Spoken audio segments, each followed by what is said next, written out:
those working on the dig site here at Liss, the work has always been exciting, often back-breaking, but essentially responsible and serious.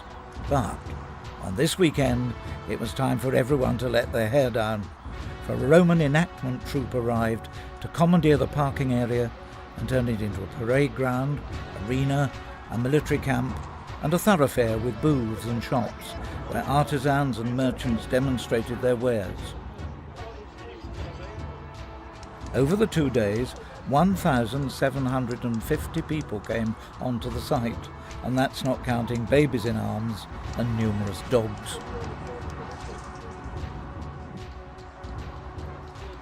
As well as being entertained, we learnt about the uniform of a Roman soldier. The type of helmet it was, it had a braille band to try and stop a long slashing sword if he were unlucky enough to get hit on the head. Including what he wore under his tunic. Well, the answer to that is boots.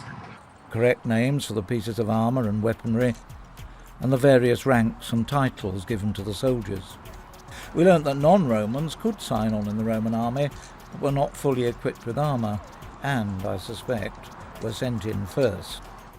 A display of military drill and defence using the Roman shields to form an armadillo made one realise that if faced with the real thing, as they banged their spears and uttered threatening cries, one's chances would not have been great.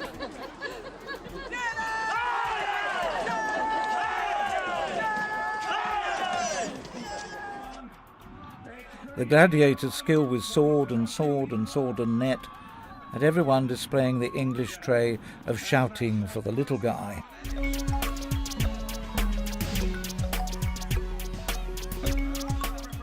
Armour and weaponry, of course, were objects of great satisfaction for the young boys among the visitors.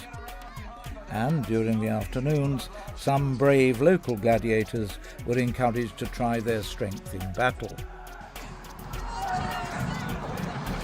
So, ladies and gentlemen, it's looking very dangerous now for the Spartans as they are overwhelmed by the Roman army. We have 3 down. This one's still alive over here. This one's still alive. This one's moving. That one twitched. I think we have victory. Hooray! The thoroughfare was a quieter place, and the mosaicist's workshop, where tiny pieces of mosaic were cut and set, attracted large numbers of onlookers.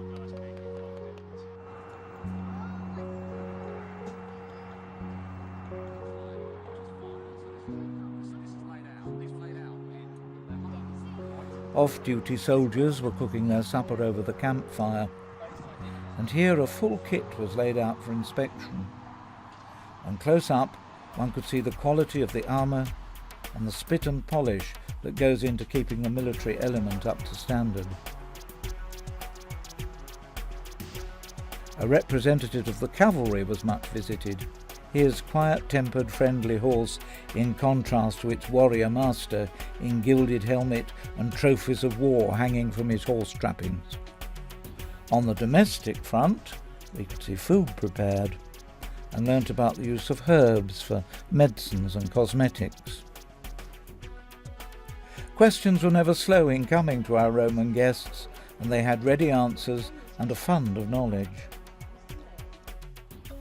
Our own site was not neglected, and the volunteer guides were kept busy throughout the day, taking parties of visitors around the excavation.